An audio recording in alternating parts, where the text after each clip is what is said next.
ఈ కాలంలో రౌడీజం పనిచేయదు, ఆప్యాయతగా ఉంటేనే పనిచేస్తారు. రా నాయన కూర్చో అంటే, ఇప్పుడు మా ఎమ్మెల్యే అంటాడు ఏదో ఫ్రాక్షన్ చేస్తా అంటే, ఏదో ఫ్రాక్షన్ అంటే అర్థం కాదు. ఫ్రాక్షన్ మర్చిపోయినారు పిల్లలు అందరూ,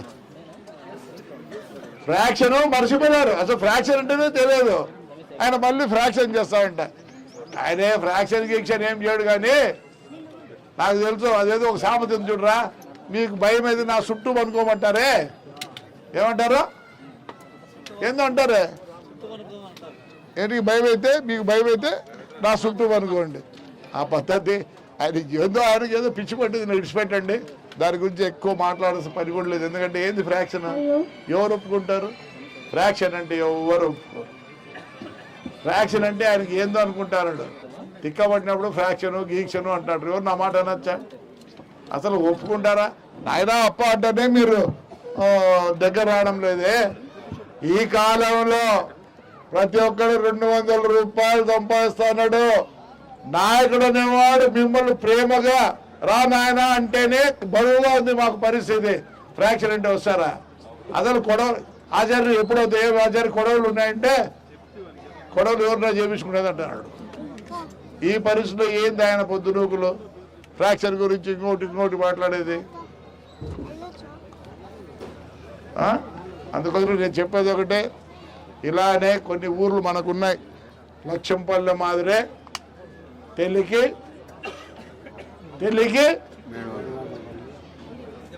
దిమ్మగుడి, అట్లా ఒక 5-6 పల్లెలు ఉన్నాయి.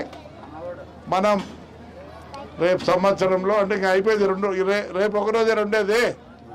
అంతా మనకు మంచి కాలం వస్తుంది. 24 అంటే మంచి కాలం. నెక్స్ట్ దిమ్మగుడి అన్నా తెలికన్నా ఇంకో మీటింగ్ పెట్టుకుందాం ఇలానే. ఈరోజు మరి నిజంగా సంతోషంగా ఉంది. లక్ష్యంపల్లెలు ఇంతమంది వచ్చి అదే మంచి అసలుకి సార్ ప్రెస్ వాళ్ళు ఇట్లాంటి ఇవ్వడం చూసినారా మీరు? ఎంత బాగా వేసినారు మా లక్ష్యంపల్లెలు అంటే అర్థం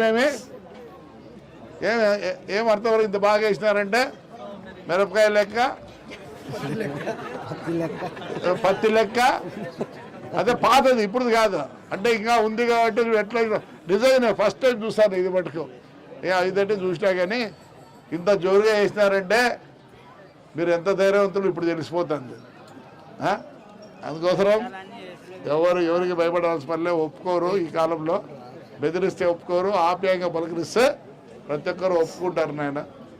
మరి దీని తర్వాత భోజనం చేసుకొని ఊరంతా తిరుగుదాం, సరేనా? ఇంకా ఏమన్నా చెప్పాలా చెప్పండి. లక్ష్యంపల్లె కోసం ఈ మీటింగ్ పెట్టింది. మీరు ఇంతమంది వచ్చిందంటే మాకు కూడా సంతోషంగా ఉంది. మరి ఆ రోడ్డు వేసినారు లేదప్పా? అదే అది కొదవ ఉంటే మళ్ళీ నన్నే అంటాడు ఎమ్మెల్యే, ఆయప్ప అడ్డం పెట్టాడని. ఆయనకి వేరే పనేలే, అన్నీ అడ్డం నేనంట. నేను ఏదానికి అడ్డం కాదు, నిజం చెప్తున్నా. దివాకర్ రెడ్డి ఉన్న రోజుల్లో కష్టపడి కొట్లాడి నీళ్లు తెచ్చాం కాదా చెప్పండి. ఇక్కడ రోడ్లు కానీ చెక్ డ్యాములు కానీ ఒక్కటి చేసినారని చెప్పమనండి మీ ఎమ్మెల్యే కానీ లక్ష్మపల్లె మీ పెద్దరెడ్లు కానీ. ఎంతసేపు ఇప్పుడు మళ్ళీ ఇంకోటి ఆయన అందరికి ఆశ చూపుతారు. 14 కోట్లు వచ్చిందంట. అయ్యా పనిచేసే బిల్లులు రావు రైనా తండ్రి, ఎందుకు మీరు మాకు చేసిండ్లే? మేము పనిచేసినాక బిల్లులు రాకుండా చేసినారు కాబట్టి 4 నెలలకే పనులు పూర్తి కావు. నేను సభాముఖంగా చెప్తారా, వైఎస్ఆర్ వాళ్ళకి దాని జోలికి పోతండి. డబ్బులు కూడా లేవు, ఎక్కడ ఒక్కటి లేవు. చూసారు కదా, ప్రతి చోట స్ట్రైకే. వాళ్ళు పలకరీలు అయిపోతే 18వ రోజు అనుకుంటా అంగన్వాడీ పలకరీలే, మున్సిపాలిటీలను పలకరీలే. ఇప్పుడేమో సచివాలయాలు కూడా రేపు నాడు కూర్చుంటామన్నారు. ఏది ఉండదు, స్టాండ్ స్టిల్ మొత్తం.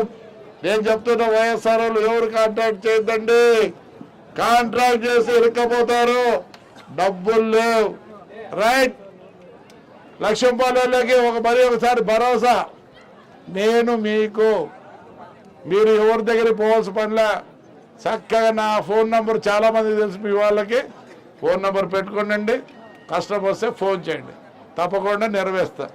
రైట్ అమ్మా, ఇంతమంది ధైర్యంగా వచ్చిన దానికి తేడా Please subscribe dot news.